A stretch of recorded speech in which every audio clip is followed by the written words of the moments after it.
hay hasta situaciones de inmunidad en los acuerdos entre las naciones. Nosotros, como Jesucristo oraba, estamos en el mundo, pero no somos del mundo. Mientras no entendamos la realidad de quiénes somos como iglesia, vamos a estar confundidos y vamos a desperdiciar gran poder, gran recurso que Dios ha dado a la humanidad. Déjenme ayudarles a ver un poquito de esto con la historia pasada de la iglesia. Hay un libro en la Biblia, en el Nuevo Testamento, que está inmediatamente después de los Evangelios, que es el libro de la historia de la iglesia después que Jesús se fue al cielo. En el primer capítulo hay un ratito donde Jesús está ahí y ahí se ve Jesús yéndose al cielo, y de ahí en adelante lo que la iglesia vivió. Y en el libro de los Hechos vamos a enfocar una parte de la historia de la iglesia. Saben, Dios derramó su Espíritu Santo en el capítulo 2, y de ahí en el capítulo 3 en adelante vemos a un Pedro y a los otros haciendo milagros y prodigios, predicando el Evangelio a diestra y a siniestra. Y claro, cuando la iglesia empezó a crecer y empezó a desarrollarse, vinieron los obstáculos, vinieron los problemas. Amén. Si quieren descansar de sus máscaras ahora pueden hacerlo, ¿ok? No están obligados a eso. Pero en ese tiempo, ¿cómo se llama? En ese tiempo la iglesia empezó a ser perseguida y la iglesia crecía. Pero entonces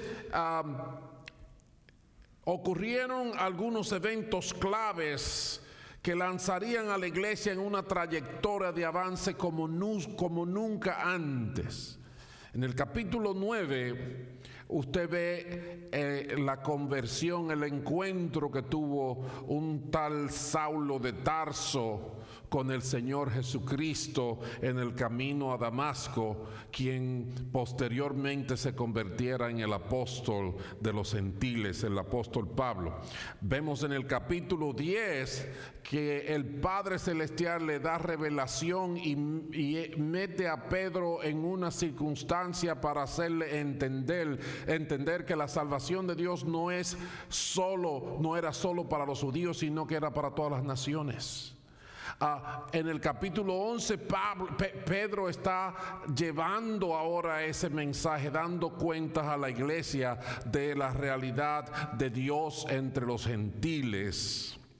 Y dice en ese capítulo 11 que hubo también un gran mover de fe en Antioquía, donde por primera vez se le llamó a los discípulos se le llamó a los creyentes cristianos en Antioquía. Vino un profeta de Jerusalén que se llamaba Agabo y profetizó acerca de una gran hambruna que llegó al mundo, y en este contexto el rey Herodes, que era rey romano, empezó a perseguir la iglesia, reanudó sus esfuerzos por atacar a la iglesia del Señor. Todas estas cosas van ocurriendo en diferentes plazos, y quizás cada uno se distraía con lo que estaba ocurriendo en ese preciso momento, pero todo el mundo no se daba cuenta de todo lo que se estaba armando. Porque si nos damos cuenta, a partir del capítulo 13 del libro de los Hechos, la historia del mundo cambió.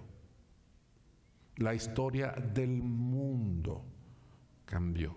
El puñado de judíos que seguían a un maestro, de repente tienen relevancia para toda la humanidad.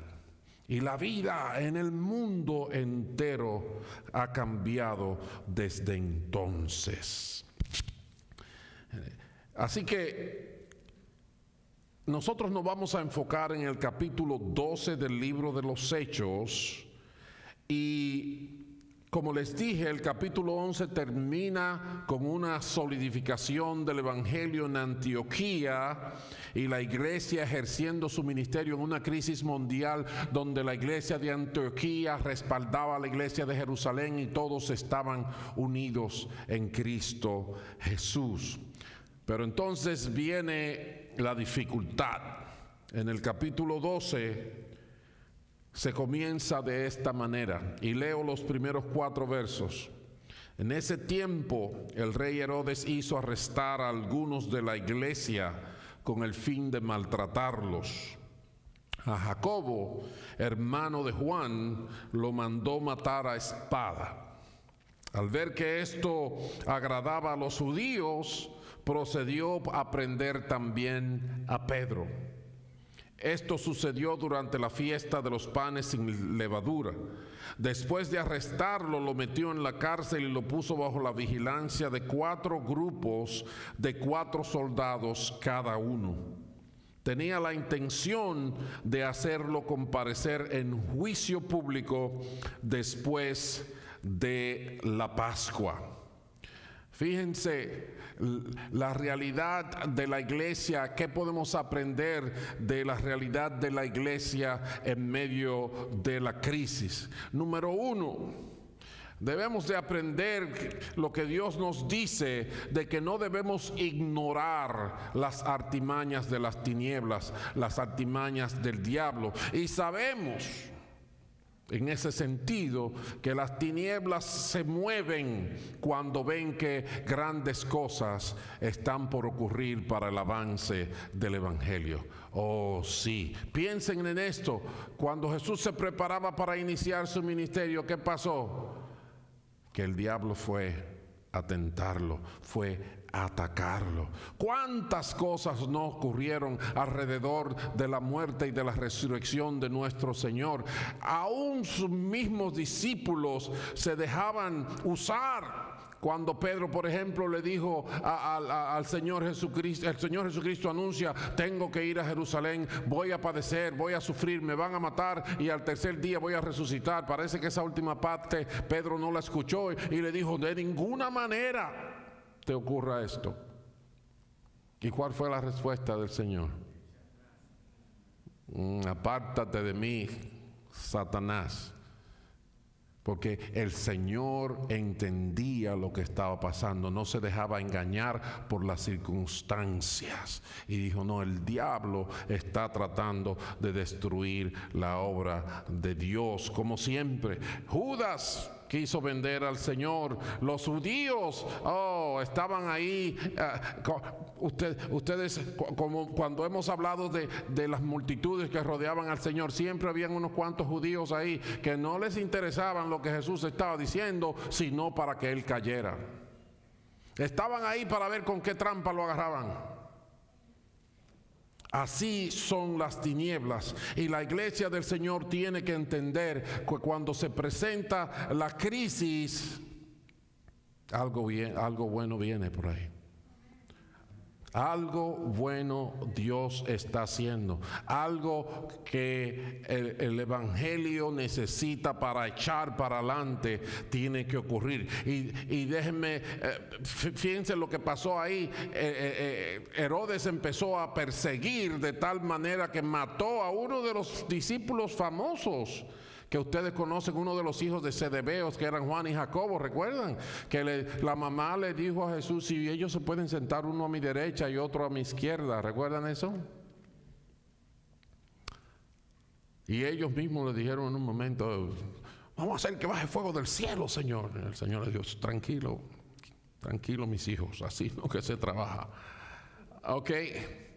Hay 2 cosas importantes que no podemos ignorar acerca de las dificultades. Hay algo que nosotros debemos de pensar y entender cuando enfrentamos dificultades. Cuando hay dificultades, número uno, la prueba de nuestra fe se perfecciona. La prueba de nuestra fe nos hace crecer, nos hace madurar, nos perfecciona. El libro de Santiago, capítulo 1, dice: hermanos míos, considérense muy dichosos cuando tengan que enfrentarse con diversas pruebas, pues ya saben que la prueba de su fe produce constancia. Y la constancia debe llevar a feliz término la obra, para que sean perfectos e íntegros. ¿Ve? En medio de la crisis, nuestra fe es probada para que seamos perfectos e íntegros, sin que les falte nada. Así que si usted quería a su hijo y usted le resuelve todos los problemas y no deja que le enfrente ninguna dificultad, él no va a ser capaz de resolver nada en la vida. Tiene que dejarlo que pase lucha, que aprenda a amarrarse los cordones, ¿verdad? Que se coma el brócoli aunque no le guste. Si a alguno de ustedes le falta sabiduría, dice Santiago, pídasela a Dios y Él se la dará, pues Dios da todo generosamente sin menospreciar a nadie. Recuerden, la prueba de nuestra fe nos perfecciona. Así que cuando hay dificultad, no estén pensando como muchas veces, como muy comúnmente pensamos: oh, si la puerta está cerrada, es porque el diablo la cerró. O si hay un problema que siento algo de dolor, le echamos la culpa al diablo. Sin embargo, el que cargó en Jesús los pecados de todos nosotros no fue el diablo, fue Dios, para que tú y yo pudiésemos alcanzar la salvación. Amén. Bendito el nombre del Señor. Así que no nos confundamos, esa es la idea. Piensa como iglesia. Entiende la realidad de la iglesia.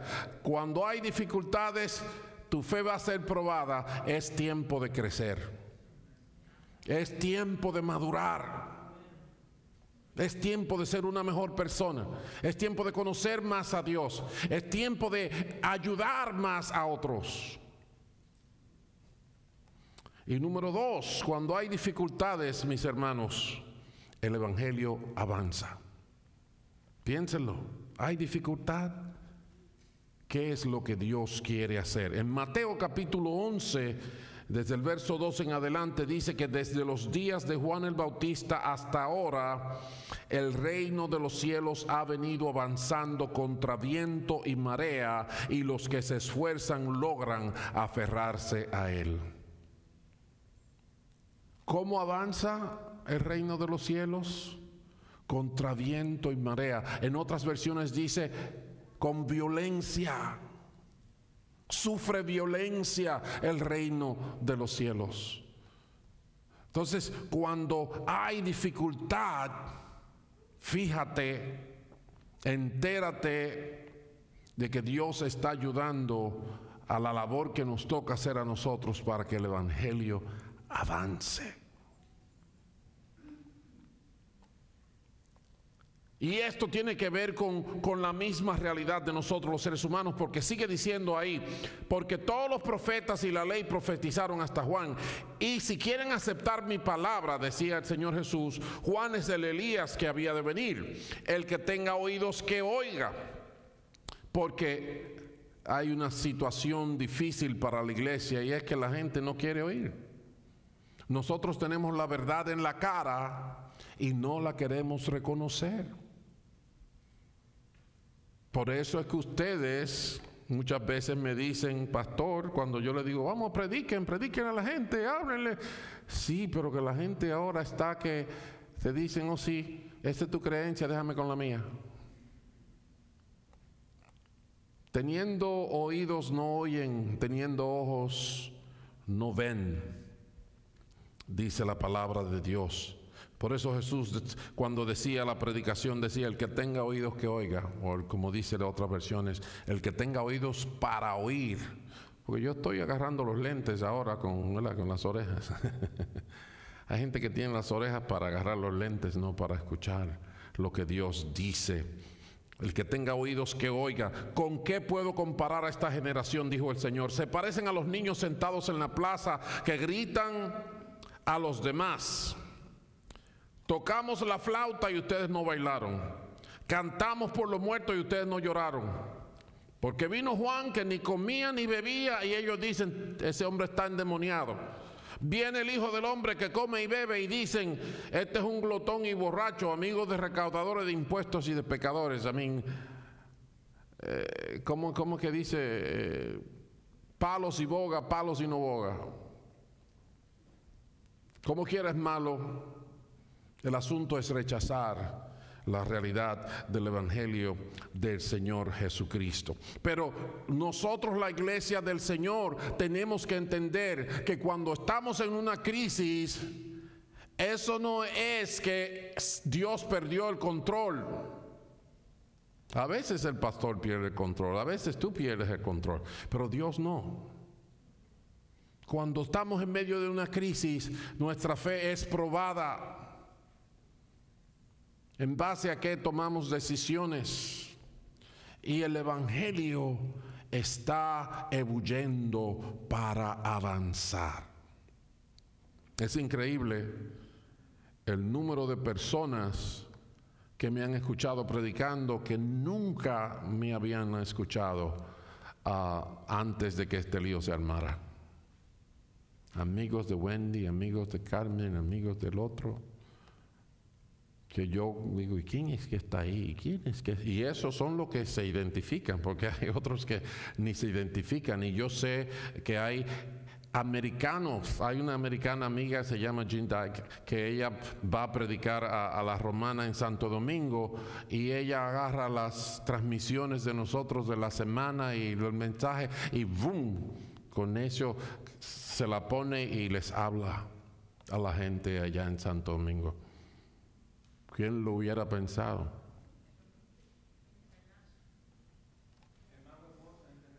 ¿Verdad? Esta bonitura por donde quiera. Ustedes no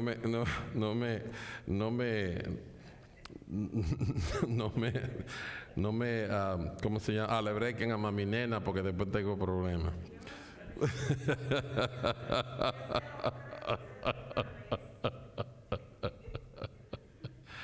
Bendito el nombre del Señor. La gente no quiere recibir el Evangelio, pero dijo el Señor Jesucristo, la sabiduría queda demostrada por sus hechos. La vida, la misma naturaleza, nos confirma que lo que Dios dice es la verdad. Y lo vemos en múltiples maneras. Pero entonces el día de hoy, en lo que nos queremos enfocar en ese capítulo 12 del libro de los Hechos, es en la realidad de una iglesia que ora. Parte de la naturaleza de la iglesia, que es el cuerpo de Cristo. Él es la cabeza, Él es quien la gobierna. El cuerpo místico de Cristo. Nosotros somos los miembros de su cuerpo a través de los cuales Él se manifiesta y se expresa en el mundo. Y alguien puede decir, óigame, usted se está dando muchas atribuciones, y yo le voy a decir, no, yo no me metería en tanto problema por mí mismo. Fue Él que nos dice a nosotros: los envío como corderos en medio de lobos. Si no, yo no estuviera en este lío. Él nos hizo una iglesia, y entre las atribuciones que son aún sobrenaturales de la iglesia, nosotros tenemos el privilegio de ser gente que ora. Y alguien dice, sí, pero muchísimas otras religiones oran. Sí, pero orar por decir palabras y orar por tener una comunión con Dios son dos cosas diferentes. Y de eso vamos a aprender un poco en este mes de septiembre. Pero la iglesia oraba. ¿Qué hacía la iglesia cuando enfrentó la crisis? Cuando Herodes empezó a perseguirla y mató a Jacobo y arrestó a Pedro. ¿Qué hacía la iglesia?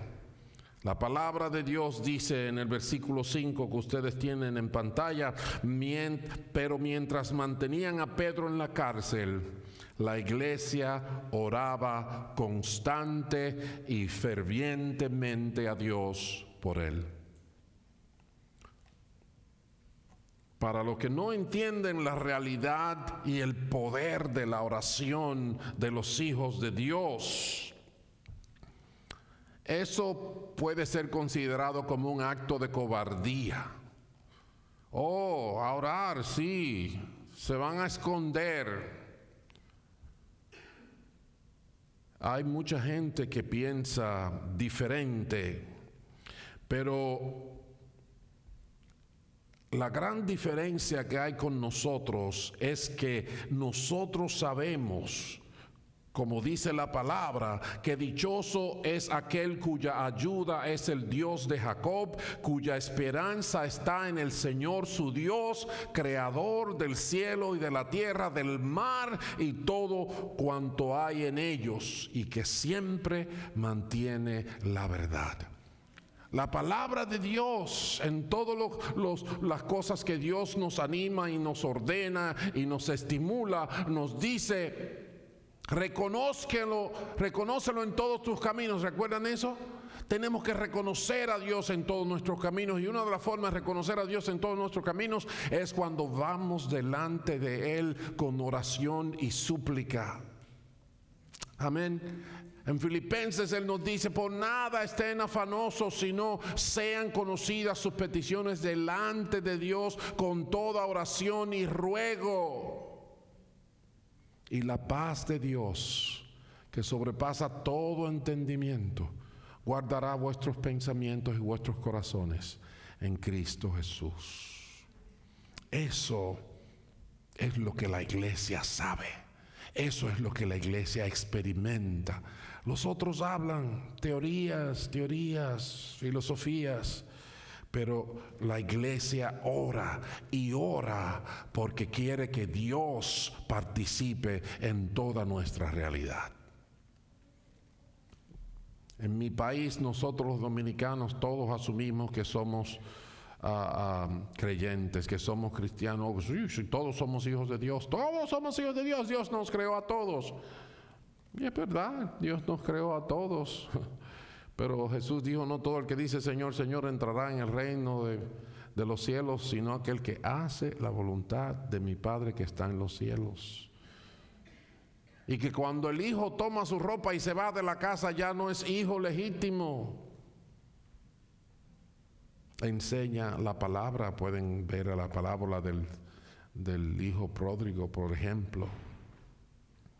Y cuando Jesús tuvo un encuentro con los judíos, que ellos decían, reclamaban: nosotros somos hijos de Abraham, Él le dijo: bueno, si fueran hijos de Abraham, harían las obras de Abraham. En otras palabras, se comportarían como su papá. Pero Él dice: pero el papá que ustedes están imitando es el que quiere matarme a mí, y el que ha sido homicida desde el principio es el mismo diablo. Se los digo así. La iglesia ora. ¿Qué pasa, mis hermanos, cuando la iglesia ora? ¿Qué ocurre cuando el cuerpo de Cristo, los redimidos por su sangre, los depositarios de su Santo Espíritu, comprometidos a ser transformados día tras día por la obra del Espíritu Santo, por la palabra de Dios, por los ministerios de la iglesia? ¿Qué pasa cuando esa gente ora? Vamos a ver lo que dice. Hay muchas cosas que yo puedo decir, pero vamos a seguir a Hechos capítulo 12, la historia de la que estamos hablando, cuando Pedro fue encarcelado. Dice a partir del versículo 6, la misma noche en que Herodes estaba a punto de sacar a Pedro para someterlo a juicio, este dormía entre dos soldados. Recuérdense, habían 16 soldados nada más para él, para Pedro. Y él lo tenían ahí amarrado prácticamente entre dos de esos 16 soldados. Y después habían 4 aquí, 4 allí, tantos allá. Lo tenían, él dormía entre dos soldados sujeto con 2 cadenas. El panorama era tétrico, era difícil. Continúa la palabra diciendo, unos guardias vigilaban la entrada de la cárcel. De repente apareció un ángel del Señor y una luz resplandeció en la celda. Lo primero que quiero que aprendamos es que cuando la iglesia ora, Dios se hace visible. Dios se deja, no es que no está ahí, pero ahí lo vemos por sus obras. Cuando Pedro estaba allí en la cárcel, de repente apareció un ángel del Señor y una luz resplandeció en la celda.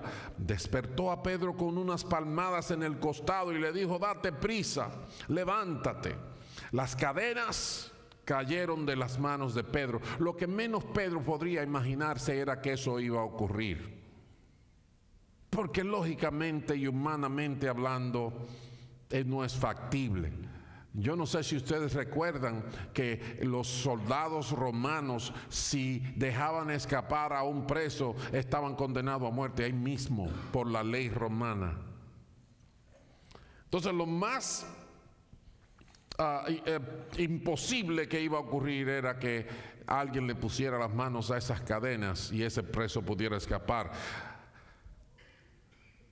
El ángel le dijo, vístete y cálzate las sandalias. Así lo hizo. Y el ángel añadió, échate la capa encima y sígueme. Cuando la iglesia ora, Dios se hace visible y nosotros escuchamos su voz y entendemos el camino que debemos andar. Cuando la iglesia ora, ve a Dios. Segundo orden, cuando la iglesia ora, Dios nos libera. Los versículos 9 al 11, Pedro salió tras él, pero no sabía, oigan esto, no sabía si realmente estaba sucediendo lo que el ángel hacía. Le parecía que se trataba de una visión. Recuérdense que Pedro, el ángel lo despertó. ¡Hey! Despierta, muchacho. Me imagino que eso era la madrugadita bien para adentro, donde Pedro estaba que ni cuenta se daba lo que estaba pasando. Y usted que lo despierten así, de repente usted está viendo un ángel y que caen las cadenas y que los soldados no hacen nada y usted va caminando, usted dice, no, yo estoy soñando. Exacto, yo estoy soñando, eso que no me he despertado todavía. Eso es lo que dice la palabra.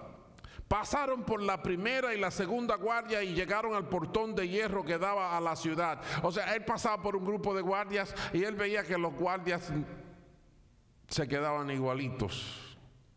Y él decía, no, esto no puede ser, ¿verdad? Y pasaba la otra guardia y lo mismo. El portón se les abrió por sí solo y llegaron al portón de hierro que daba a la ciudad. No, perdón, se abrió por sí solo y salieron. Caminaron unas cuadras y de repente el ángel lo dejó. Lo dejó solo. Entonces Pedro volvió en sí y dijo, ahora estoy completamente seguro de que el Señor ha enviado a su ángel para liberarme del poder de Herodes y de todo lo que el pueblo judío esperaba. Dios nos libra, Dios nos liberta con su poder. El poder es la mano de Dios que lo hace posible. El Salmo 20 lo dice de esta manera: unos confían en carros de guerra, aquellos confían en caballos, en corceles, pero nosotros confiamos en el nombre del Señor nuestro Dios. Ellos son vencidos y caen, pero nosotros nos erguimos y de pie permanecemos. Esa es la vida de fe. No es simplemente que aquí no hablamos malas palabras y nos invitamos a comer unos a otros y somos chéveres y buenos amigos. Eso es bueno, eso es parte de la iglesia del Señor, pero eso no lo es todo. No se para ahí. Dios es una realidad en medio nuestro. Dios mueve, abre, cierra puertas. Dios se glorifica.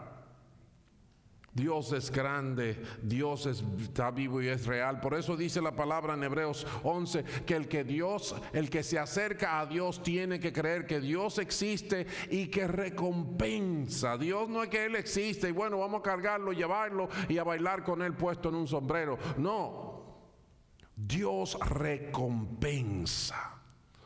Dios se mueve. Una de las quejas de Dios en el Salmo 115, en Isaías 44 y en muchos sitios, una de las quejas de Dios con el hombre y los ídolos es que Dios dice, el hombre va al monte, corta un palo, con la mitad de eso lo pone de leña para cocinar y con la otra mitad se arrodilla y se pone a orarle. Los ídolos de las naciones, dice en el Salmo 115, son piedra, son madera, tienen ojos y no ven, boca y no hablan, tienen pies y no pueden caminar. Cuán gran diferencia es esa del Dios. La referencia que nosotros leímos en el Salmo 146 de Dios, ¿cómo fue? El creador de los cielos y la tierra, del mar y de todo cuanto hay en ellos y que siempre mantiene la verdad. Es un Dios que hace. No es un Dios muerto, no es un Dios de mi mente. Es el Dios que me hizo y por eso tengo mente. Bendito sea su nombre. Entonces, Dios nos libera. Cuando la iglesia ora, Dios se hace visible, Dios nos libera del poder del enemigo, Dios nos da la victoria. Verso 12 en adelante dice que cuando cayó en cuenta de esto, fue a casa de María, la madre de Juan, apodado Marcos, donde muchas personas estaban reunidas orando. No estaban haciendo planes para tumbar el gobierno, estaban orando.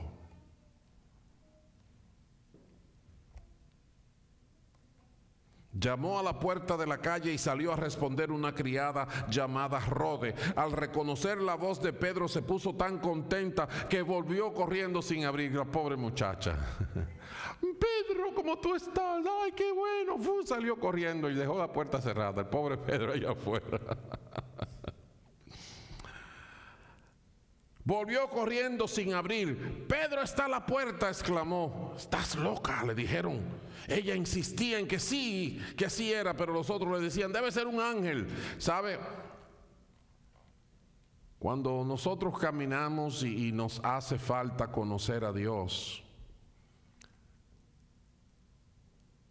queremos explicar las cosas que Dios hace y creamos otra teología. El ángel de Pedro. ¿De dónde sacaron eso? Si en ninguna de las escrituras, ninguno de los ángeles, ningún ángel de nadie iba para ninguna parte. Pero es como quien dice, estás viendo visiones, chica. Entre tanto, Pedro seguía llamando. Cuando abrieron la puerta y lo vieron, quedaron pasmados. Con la mano, Pedro les hizo señas de que cállense y les contó cómo el Señor lo había sacado de la cárcel. Cuéntenle esto a Jacobo y a los hermanos, les dijo. Luego salió y se fue a otro lugar. La victoria en las manos cuando la iglesia ora. En el verso 18 dice que al amanecer se produjo un gran alboroto entre los soldados respecto al paradero de Pedro. Herodes hizo averiguaciones, pero al no encontrarlo les tomó declaraciones a los guardias y mandó a matarlos, porque esa era la ley romana. Si usted es un guardia cuidando prisioneros y se escapan, usted paga con su propia vida. Después viajó de Judea a Cesarea y quedó allí. Herodes estaba furioso con los de Tiro y de Sidón, pero ellos se pusieron de acuerdo y se presentaron ante él, habiéndose ganado el favor de Blasto, que era camarero del rey. Pidieron paz porque su región dependía del país del rey para obtener sus provisiones. El día señalado, Herodes, ataviado con su ropaje real y sentado en su trono, le dirigió un discurso al pueblo. La gente gritaba: voz de Dios, no de hombre. Es una afirmación que ellos hacían. Y al instante el ángel del Señor lo hirió, porque no le había dado la gloria a Dios, y Herodes murió comido de gusanos. ¿Saben otra cosa? Cuando la iglesia de Dios ora, el enemigo es derrotado. Cuando la iglesia de Dios ora, el enemigo es derrotado. Pero sabemos que la oración es parte de nuestra batalla espiritual, como es parte de nuestra comida espiritual también. El Señor Jesucristo le había dicho a sus discípulos: velen y oren para que no entren en tentación. El espíritu está dispuesto, pero la carne es débil. Cuando oramos, somos capacitados con fuerza celestial para vencer. Amén. Pero lo último que quiero añadir, y con esto concluir el mensaje de hoy: ¿qué pasa cuando la iglesia ora? Lo dice el versículo 24. Pero la palabra de Dios seguía extendiéndose y difundiéndose. La palabra de Dios seguía extendiéndose y difundiéndose. El evangelio avanza cuando la iglesia de Dios ora. Amén. Así que yo quise traer esta motivación de la realidad de la iglesia orando. Ahora que en este mes de septiembre vamos a tener una jornada de oración donde queremos que todo el mundo, como es necesidad de la iglesia, participe en grupos de oraciones que vamos a estar haciendo a nivel virtual. Dígase en su computadora o en su teléfono. A todas las personas que quieran dirigir un grupo de personas, 3, 5, 7, 8, cuanto ustedes quieran, queremos hacerlo por Zoom. Es una aplicación de computadoras que también pueden instalarse en el teléfono, que solamente la necesitan los que van a dirigir el grupo. Y cualquiera puede dirigirlo, porque básicamente vamos a dar una palabra con una muy breve explicación o motivación, y entonces el grupo se va a dedicar a orar por los próximos 20 minutos y va a dejar unos 5 minutos al final para simplemente conversar, saludarse, decir cómo están, y etcétera, etcétera, etcétera. Como dije, Zoom es gratis, número uno. Yo tengo, si usted quiere, si usted no sabe la forma como hacerlo, yo le puedo mandar el tutorial o la explicación. Es bien sencillo, simplemente hay que ir a Zoom.us y ahí bajarlo, como dice, download.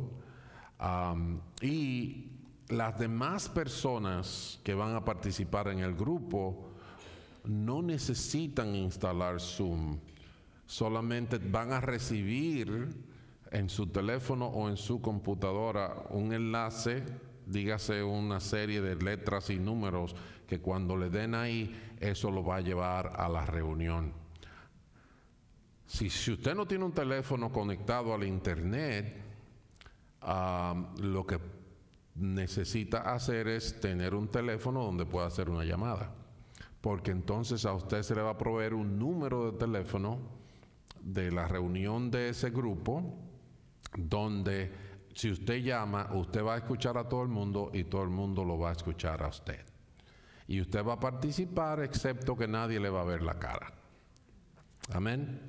Así que si tiene un teléfono, usted tiene lo que necesita. ¿Ok? Y no tiene que ser un teléfono inteligente. Si es inteligente, mejor, porque se ve en la cara y eso, una sonrisita así como esa da ánimo, right? Pero si no, por lo menos podemos estar en un acuerdo, en un mismo espíritu, como dice la palabra, orando, intercediendo por las mismas cosas y escuchándonos los unos a los otros. Amén. Queremos ser una iglesia que ora. Y esta dificultad que estamos viviendo, en vez de ser un impedimento, es otra razón para que lo hagamos. Amén. Así que las personas que van a dirigir diferentes grupos, ya yo les he estado hablando para que hablen entre ustedes, pero yo necesito que a más tardar mañana al mediodía usted me mande un email con su... que yo pueda tener su email y usted me diga, yo voy a tener un grupo tal día a tal hora. ¿Ok? Tanto para decirle a las otras personas como para yo mandarle los materiales que se van a usar en el grupo para orar. Amén. Si alguien quiere dejármelo, ahí hay una hoja en la mesa de español donde puede dejarme su email, su nombre, para yo comunicarme con usted. Solamente los que van a dirigir. Los que no van a dirigir, lo que tienen es que averiguar quién lo va a hacer de su gente con lo que ustedes viven hablando y llamándose, y entonces decidan el día y la hora. Estamos pidiendo que no sea domingo ni que sea miércoles después de las 5 de la tarde, porque hay un número de personas que tienen varios tipos de trabajos que hacer en adoración o en reuniones y cosas así los miércoles desde las 7 en adelante, pero antes de las 7 todo el mundo lo puede hacer. Y si usted no tiene que ver con ninguna reunión, ningún nada, pues puede hacer lo que quiera. ¿Ok? Pero preferiblemente que no sea miércoles después de las 7, y yo voy a reducir las... ¿cómo se llama? Live stream. Gracias. Las transmisiones. Voy a reducir las transmisiones de la semana a solamente el jueves a la misma hora, para que todos los otros días ustedes hagan lo que quieran. Y si quieren hacerlo el mismo jueves en otra hora, lo pueden hacer también. Amén. Entonces, por el mes de septiembre, yo voy a transmitir solo el jueves y el domingo. Yo voy a tratar de comunicarme con la gente que no están aquí en el grupo y que están fuera y que nos siguen fielmente, los amigos de Carmen, de Wendy. Ustedes comuníquense con ellos, porque si quieren, ellos pueden estar en el grupo de ustedes, o si quieren que yo haga un grupo con ellos, así desde donde sea que estén, pues lo hacemos. ¿Ok?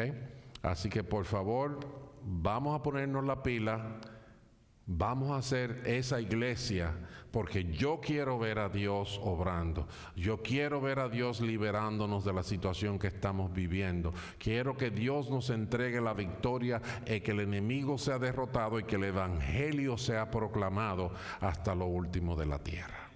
Amén. Esa es la misión que nuestro Señor nos dio, y para Él es que debemos vivir. Vamos a inclinar nuestros rostros y vamos a orar.